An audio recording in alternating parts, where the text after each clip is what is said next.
Thank you ha. Salamat ha. Ha? Thank you. Thank you. Napakabait mo ha. Wala ka ba? Hindi. Hindi. So, meron tayong client nito. Nakabili sa atin to 2 months ago. So, shoutout kay Sarah. Sa Canada yung may-ari eh.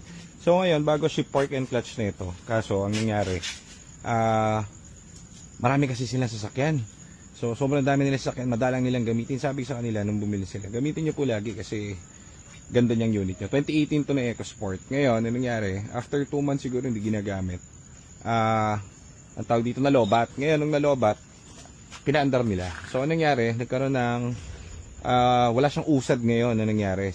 Tumawag sa amin after 2 months. Sabi ko, sige ako bahala doon sa unit nyo. Alam namin kung anong problem nito kasi hindi pwedeng masira yung kinabit namin na shift fork at clutch kasi bago yun eh. Hindi po pwedeng yung masira. I-X mo na yun. Kaso pag pinatignan nila sa labas to, sigurado, baka madali sila sa labas.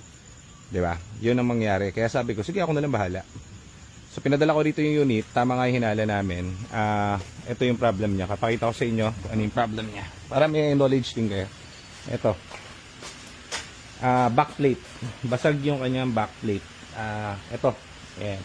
Yan, piraso na yan. Nababasag yan kapag nalobat, no pre? Pag nalobat yung sasakyan nyo, ano lang to, hindi naman to kadalasan na, kunwari, nalobat yung sasakyan nyo. Tapos, pinaandar nyo. Chances lang siya. Siguro 1%.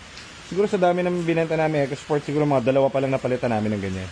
Ito yung basag. So, papa-machine shop to, pero para magamit na nila, meron kami isa pang ganito, papalitan na namin, tapos kakabit na. Maganda yung shift fork nito, yung clutch. So, walang problema yung shift fork na yung clutch. Ito may problem, basag.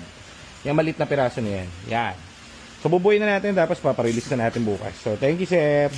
So, yan ang kwento niyan, nila sir. Actually, 2 months na nakabili yan eh. So, hanap kayo ng buy and sell na ganun. 2 months na nakalipas, 3 months, 4 months na nakalipas, may after sales pa rin kami. So, yun ang hanapin nyo, yung tumitindig. Kasi, kapag hindi namin tinindigan yan, at pinagawa nila sa iba yan, gagastos sila, sir.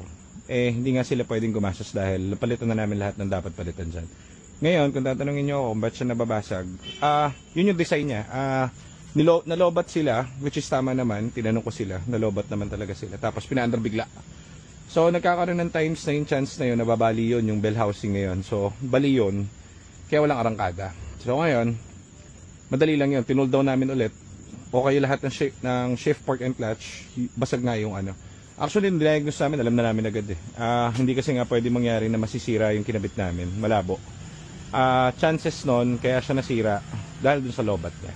Anyhow, tapos na agad ang unit. Thank you very much. At yan ang malupit na after sales ng GTA. Doon naman tayo sa ibang units natin.